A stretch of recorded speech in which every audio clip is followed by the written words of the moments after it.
if a parent doesn't affirm that newly declared gender identity, that child can then go to the school and say, my parent is discriminating against me. And now we have a loophole that allows the school to come in and pull that child out of the home.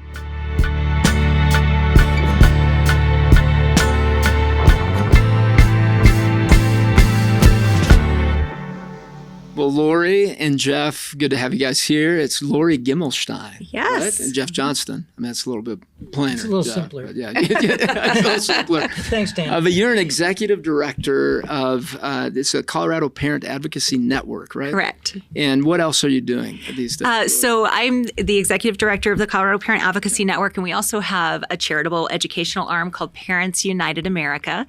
Okay. And then I also serve on the board of directors for a wonderful organization called Protect Kids Colorado. Wow. That brings ballot initiatives to the ballot for the people to make decisions on. Got it. And Jeff, you are a writer here at Focus on the Family. Yes. And you're an analyst on issues regarding education and LGBT issues. Yeah. You write for Focus. Parental rights, educational freedom. We also cover life and religious freedom and those kinds of issues too. But I kind of focus on LGBT and education. Okay. So a lot of passion and a lot of mind here around the table. And I was looking at how many students there are in public education. There are about 50 million, the last count in 2022. And so there are a lot of students learning things. And here, 2025, 2026 is coming up. Mm-hmm. And kids are going to be taught a variety of things. Let's talk about just maybe some of the things that you're seeing out in public education and things that parents just need to be aware of. And you have some stories that you were sharing before we were taping. Now, share a couple of those. Sure. So back in 2020, like many parents across the nation, I started to be able to engage in the learning environment that our children were engaged in because it was virtual. And I started to get alerted to some what I considered problematic language and discussions around topics that I didn't think were appropriate for the classroom, around politics, around gender, sexuality, and this concept of what our children were learning around this oppressor-oppressed model, and that hearing a lot of conversation around that our country is inherently bad, and that capitalism is a terrible socioeconomic system, and that we need to move more toward a socialist society. And just to riff off that a little bit, as a therapist with teens, it's interesting to hear how you had just explained that. I've had kids come into my counseling practice stating those very things. Mm-hmm.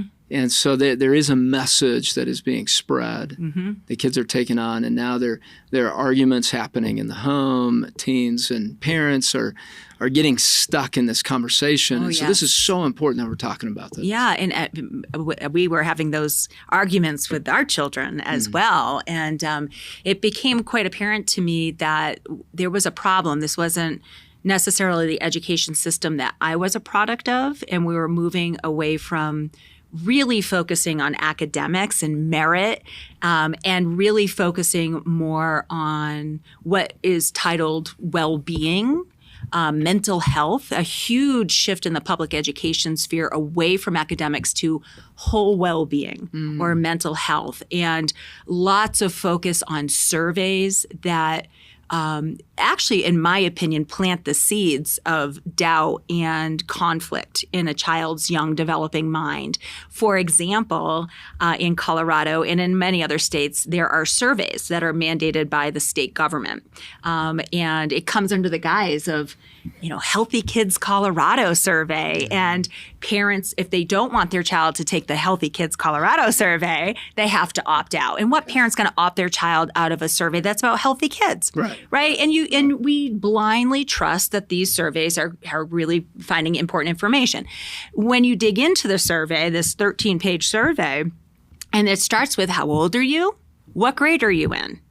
What is your sexuality? Question 3. Wow. And we're talking about 11 and 12-year-olds getting this conversation. The fourth question is, some people describe themselves as transgender when they don't match the way that they were told they were born. Are you transgender? And it goes into so it's very leading. It's very the seeds are planting, and so I think parents need to have more conversations with their children about what they are actually learning, because I, as a parent, was shocked. I was shocked when I started to uncover the belief system that my children were coming home with from school. And probably the most eye-opening moment for me was when my son was in 8th grade and he had an assignment that he needed some help on. And that assignment was, why is your favorite hobby racist? Not is, why? And in the rubric to get full points, he had to write racist against people of color. And he had started a charitable organization called LIFT to fight racism in skiing. Oh, wow. And he was using terms like anti-segregationist, anti-racist, white people, making comments like white people will say they're not racist, but they actually really are. And he had started to believe that about himself. So how did you begin that conversation? So we actually had quite an argument about this assignment, because Chris is the type of student that wants to get the A. So he wants to please his teacher. He felt compelled to do this assignment, where my response was, you will get an F on this paper before you lie.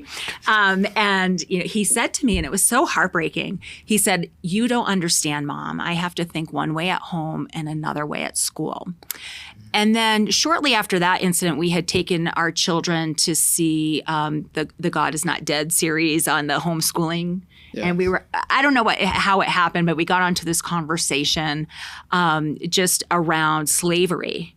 And he made some comments that were just factually not true in regards to, who fought to end slavery. The whole he essentially stated if it wasn't for people who were Black, slavery would never have ended. And and I'm saying, but what about the thousands of white men that gave their life to fight for freedom?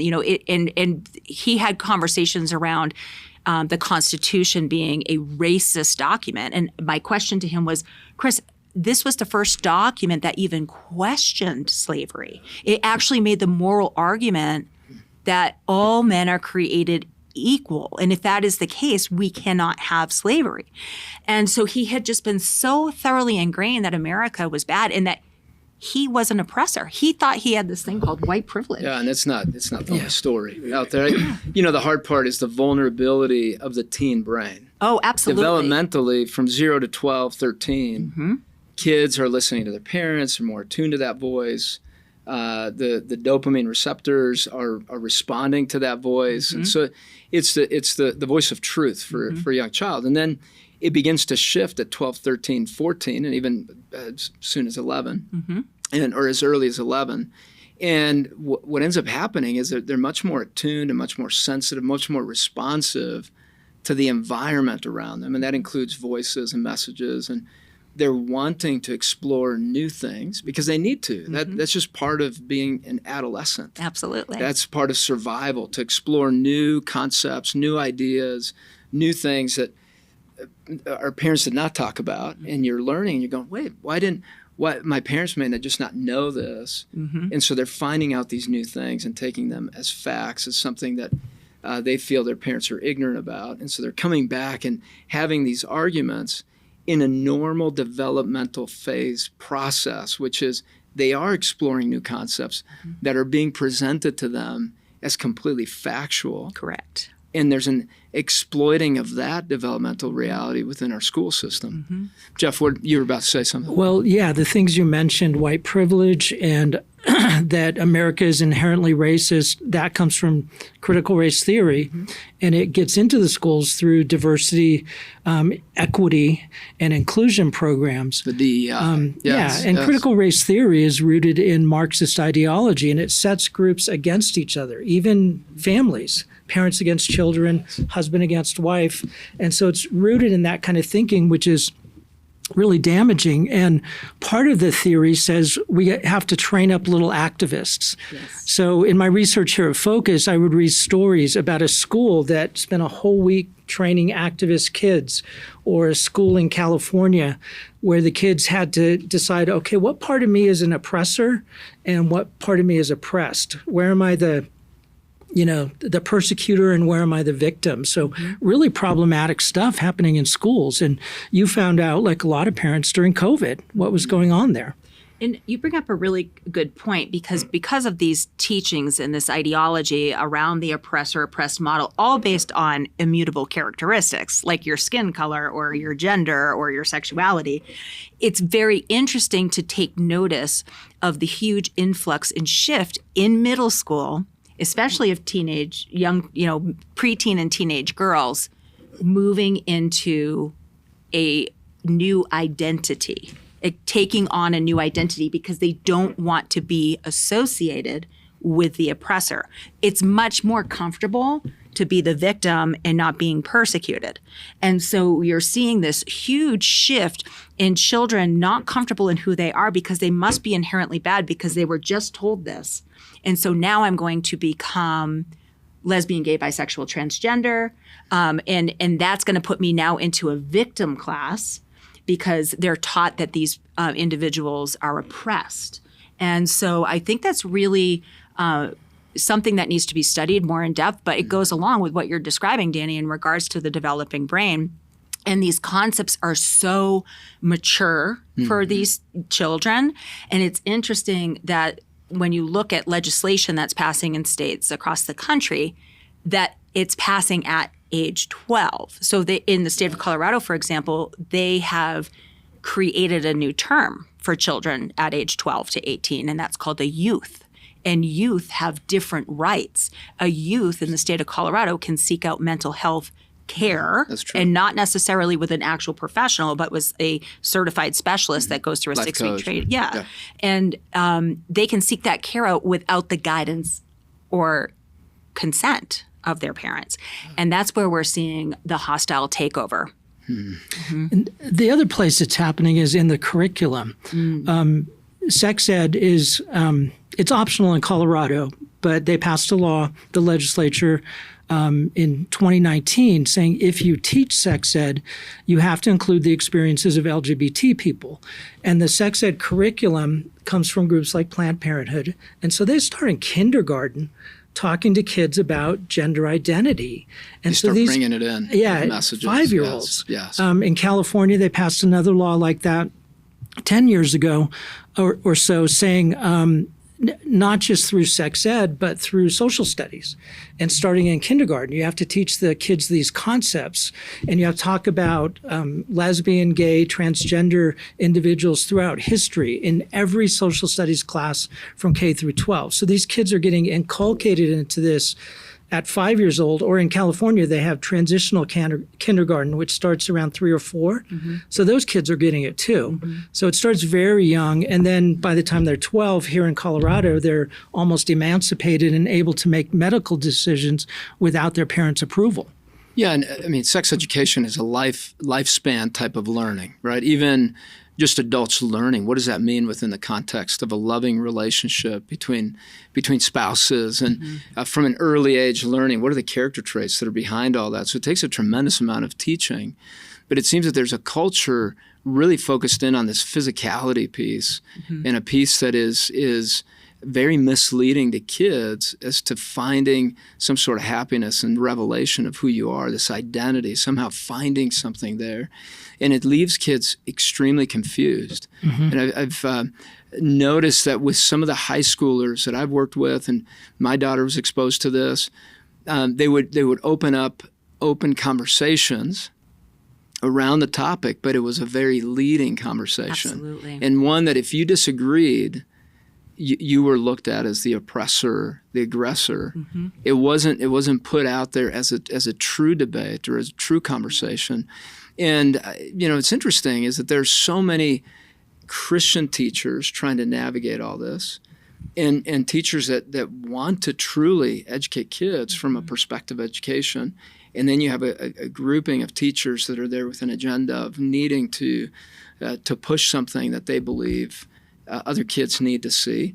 And then you have schools that are choosing to remain neutral and are doing a great job. And so we want to acknowledge that there are schools that are doing this well. But overall, legislation is something that parents really need to be aware of. And that's why we developed this resource called Equipping Parents for Back to School. It's a great download that you can get, and it informs you in all of these things. Now, what are the newest things that parents need to be aware of legislative-wise as they're going to this new school year? They see a building, and they're having back-to-school nights, and it's exciting, and the kids are excited about the sports and all these things. But there's truly a new school year coming, and there's a new administration, new legislation. Let's tell parents, what do they need to know? What do we need to know as parents as we're going into the school year? I think parents need to be armed, knowing that the executive orders that have come down from the new administration are having some impact, but they don't generally have teeth to enforce the order itself. So it's really important for people to be engaged in their local state legislature and understanding what their legislators are passing. So for example, here in Colorado, and this is it's in other states as well, many states, we have several laws that impact your right as a parent to direct your child's upbringing, education, and care. So first and foremost is legislation that requires therapists in the state of Colorado to be gender affirming. So if your child comes home with a newly declared gender identity and you're not sure how to handle it, your natural instinct was, I will need to go to the professional. But that professional, if they are a licensed therapist, are required by law to say, yes, this is your new identity. And so we have found so much harm in those types of that treatment model. Yeah. Makes no sense. It doesn't. And the other thing that parents need to understand is that state law in Colorado and other states have passed that makes it legal for a school district to transition your child's name, pronoun, the facilities that they use, even the clothing that they wear at school, behind your back. And that was the practice for the last several years in many school districts across the state and country, and we have evidence of that. And they would say, no, that's not happening, but they codified it into law. So now parents don't have a legal avenue to ensure that there's accountability for when their child is harmed. And what we're seeing is a increase in actual harm to children and families. And then we also have a new law here in the state of Colorado that just passed under, it's called House Bill 241312, and this was the Transgender Bill of Rights. And what this did was it created a new category in the Colorado Anti-Discrimination Act, what we call CADA, that creates a special class for people who are LGBTQ. And so if, say, for example, an individual declares that they are transgender and you use their biological pronouns or state their birth name, they can actually sue you for harm, for emotional distress based on what they feel. Yeah. That they were discriminated against. And it also created a loophole, and we've seen this in practice over the last 5 years. We're very heavily engaged at CPN in education, in family courts, in child protective services, in medical health care, mental health care, and obviously legislation. It allows a way for if a parent, okay, so 1312, what it does in the Colorado Anti-Discrimination Act is if a parent doesn't affirm that newly declared gender identity, that child can then go to the school and say, my parent is discriminating against me. And now we have a loophole that allows the school to come in and pull that child out of the home. And in the state of Colorado, we have other legislation that requires foster care families to be gender affirming. So it limits. That's a lot to take in. It is. Lori, and Jeff, you write about this a lot. It feels intimidating. Right. Yeah. What can parents do with that? Well, it's complicated because most schools have local school boards, but then your state has a board of education that can also bring in policies. And then you have the federal government, which, as you said, the president has signed different executive orders, keeping boys out of girls' sports, stopping transitioning of kids in hospitals. That makes sense. And they're using money as the tool to get people to comply. But a lot of local schools and states are pushing back, and so there's lawsuits against them. Some of them are still continuing the policies.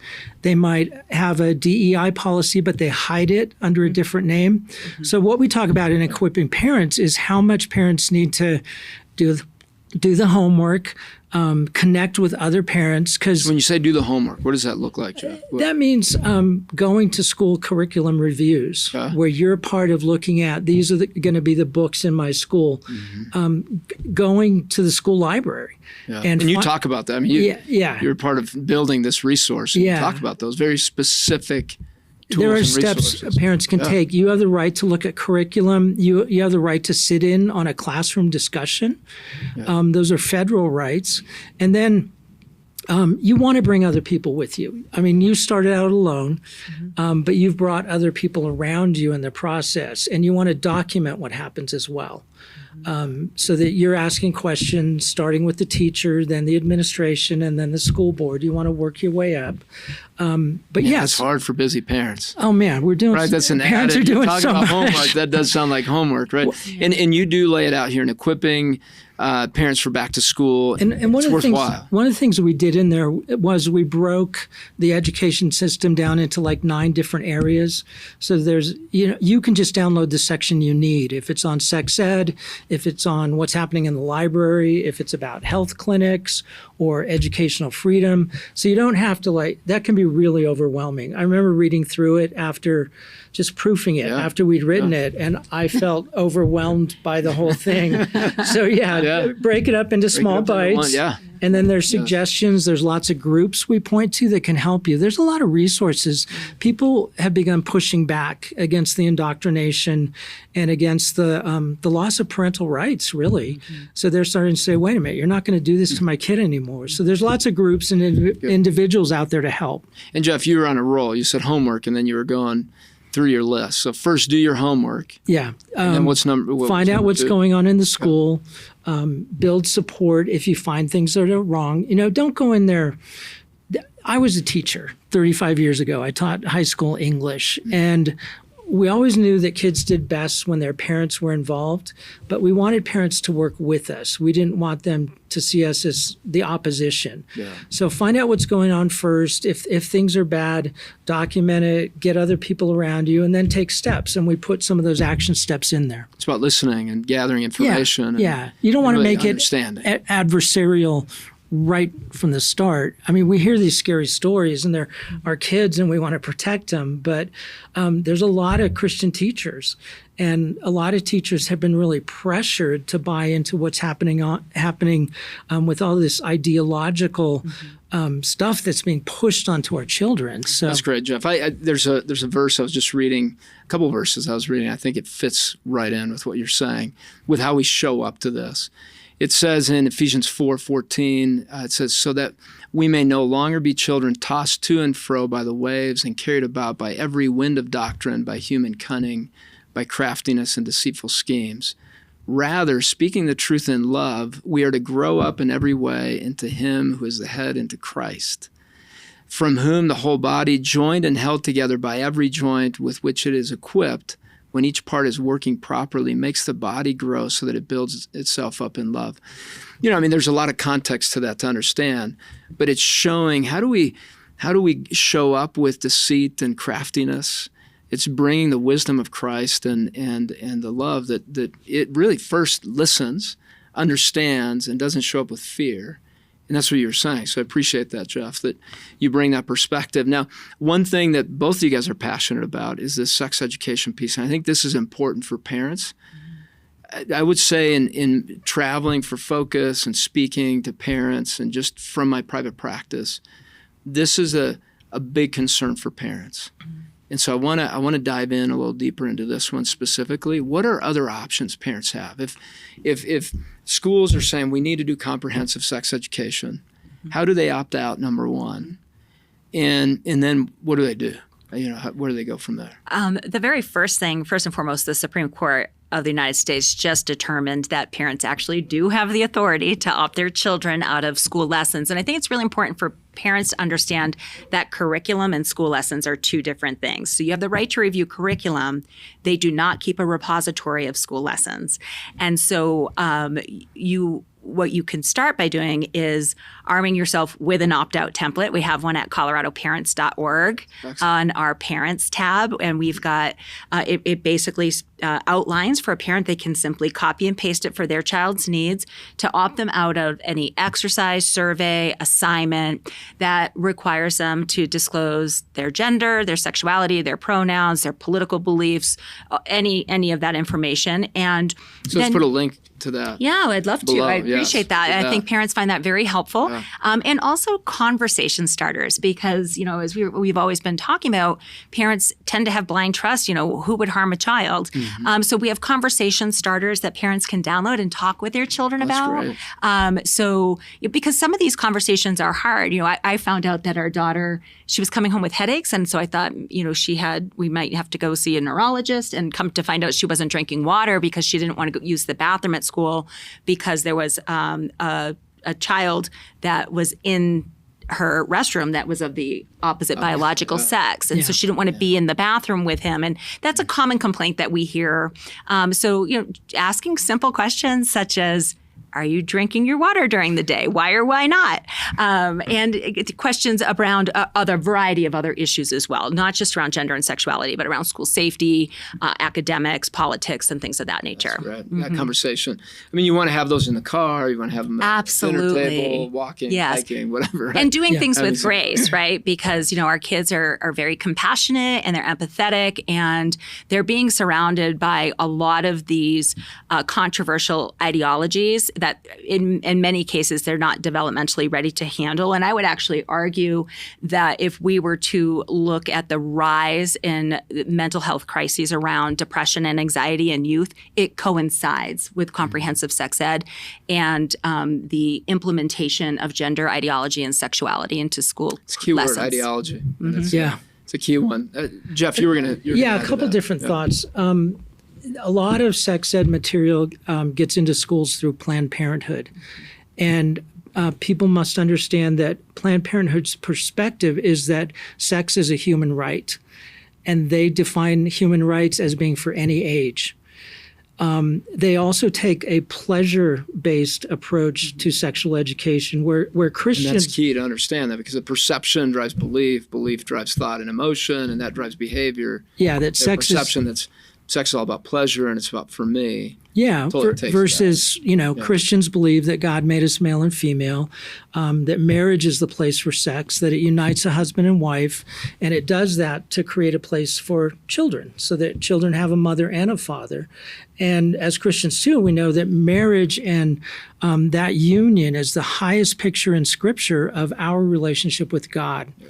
And so the things I just talked about, parents want to be the first to tell their kids about these issues. And it's not like you're talking about sex or sexual activity. You start out with male and female. And you start out with what marriage is, because nobody's going to learn that from the culture anymore.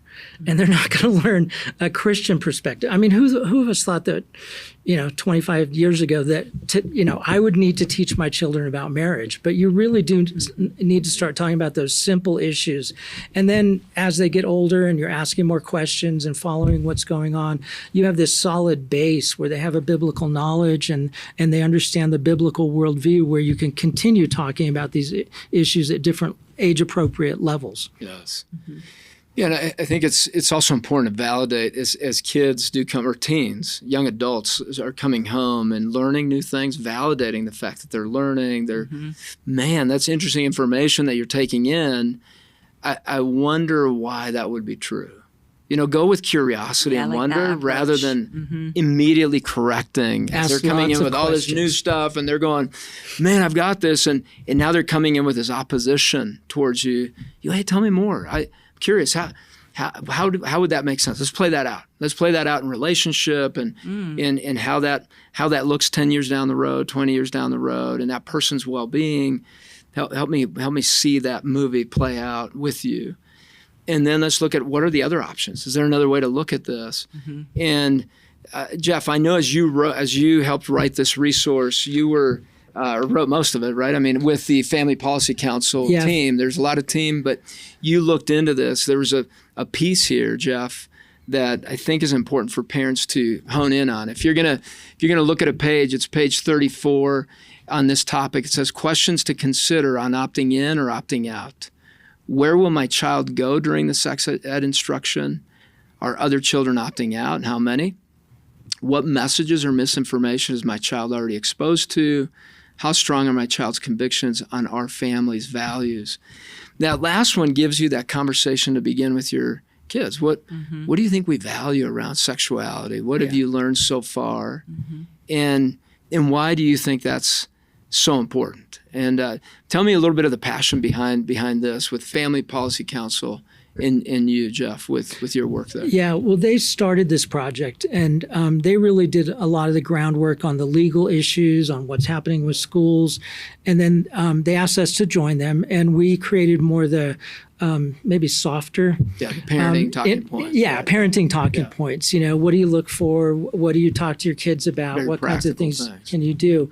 But it's really interesting. You mentioned opt-out. I was just at a Family Policy Council conference, and there's a couple states that have this idea that, let's say they're teaching about LGBT issues or inappropriate sexuality in social studies. If enough parents put in opt-out forms, those kids are going to have a different curriculum almost. And as a former teacher, if I had 5 classes and I had to create 2 curriculums for every class, 10 different, I don't want to do that work. No. So it might be a strategy to get schools to back off this a little bit. If enough parents are opting out of inappropriate, sexually confusing literature, classroom lessons, curriculum, they might have to rethink what they're doing. It would create a lot of pressure for teachers. Now, we all have grown kids here. If you had a child that was 10 and you're looking at this, how would you begin the sex education component, knowing there's comprehensive sex education there, you're seeing this potential to opt out, there's sexual risk avoidance, and maybe Jeff, you can talk a little bit about that one, and then Lori, if you have another one that you know of, I'll talk about a couple of the focus resources, but talk about sexual risk avoidance. Is that one that you would want to point families to as an alternative? I know it's abstinence focused. Yeah, it's and we talk about that a little bit in there. If you're wanting a school board to change direction, it's really good to have an alternative. Yes. And so sexual risk avoidance is developing children. I don't know if I like that word avoidance, but it really is about setting that tone of Yeah. I'm going to have self-control on this, right? Yeah, versus comprehensive sex ed teaches kids how to give consent to sexual activity. In the guise of telling them to say no, it's also teaching them how to say yes to sexual activity. So we want to have healthy kids, and there's a lot of good curriculums out there.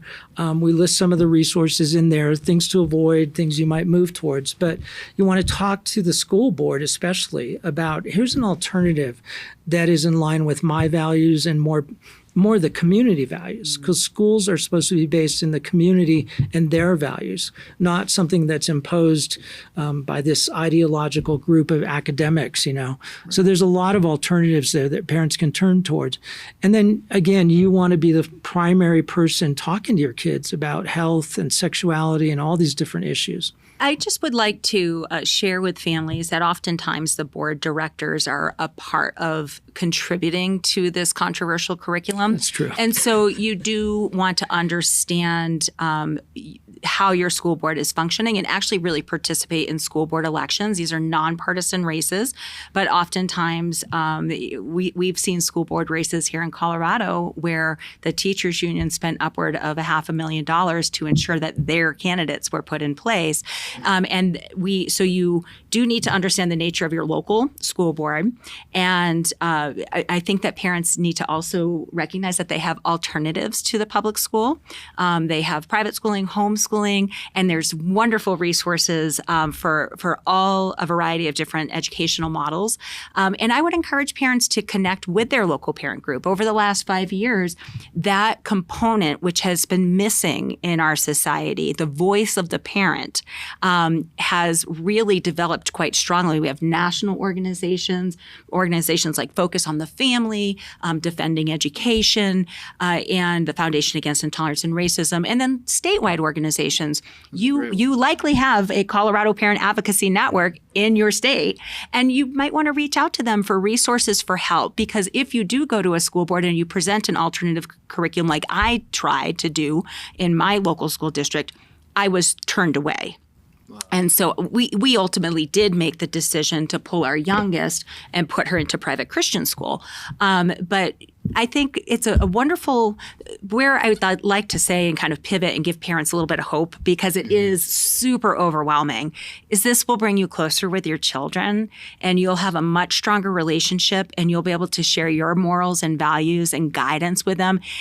And we as parents need to take back that authority, because somewhere along the line, we were convinced that we were not the expert on our child. Yes. And we are. Yes. And you have more capacity and capability to direct your child's education and their safety and their well-being. And I encourage you to just get involved with a local parent group, because you don't have to take it all on. No. It might just be like, I just need a resource, someone help me. Or maybe you do want to get more involved and do more advocacy work to help other families and help teach parents how to. Because it is an engage. invitation. It's an opportunity for us as parents to introduce our kids to the beauty and sacredness of sexuality, setting vision for our kids. Yeah, telling them about the virtue. Sexuality piece. What an opportunity. We get to be the teachers in that. Right. And it can be intimidating. Mm-hmm. And for some parents that I've spoken to, they've said, I don't know where to start. Yeah. I figure they'll figure it out. And really, you can't do that. Mm-hmm. There needs to be intentional teaching, but also intentional inviting and setting vision. See it as an opportunity. That perspective makes a difference. If you see it as negative, that I have to do this, it is going to feel really tough. And we, as parents, get to guide this. And this can be exciting. I know when we talk about sex education, it sounds dry and intimidating. And then the school has this. Well, we have something better. We have God's word, and we have a message that is super life-giving around this. And so, parents, I want you to feel absolutely confident with this. If a school is forcing you in any way to, or deceiving, really bringing in through the back door this sex education, step in. It is so key for your kids to have you be an advocate, to be involved, to be a teacher, to understand this. And so this is just one of many conversations, Lori and Jeff. I do want to continue the conversation, and I encourage you parents to learn more about it, dig into the equipping parents for back to school. Make sure you write your comments down below. We love to hear your questions. We love to interact with you. This is a big topic. We'll continue to talk about it and all throughout the school year. And again, it's Equipping Parents for Back to School is the resource you want to get. The link is below. And make sure to like this video. And if you love what you're seeing, subscribe to the channel. We love having you here.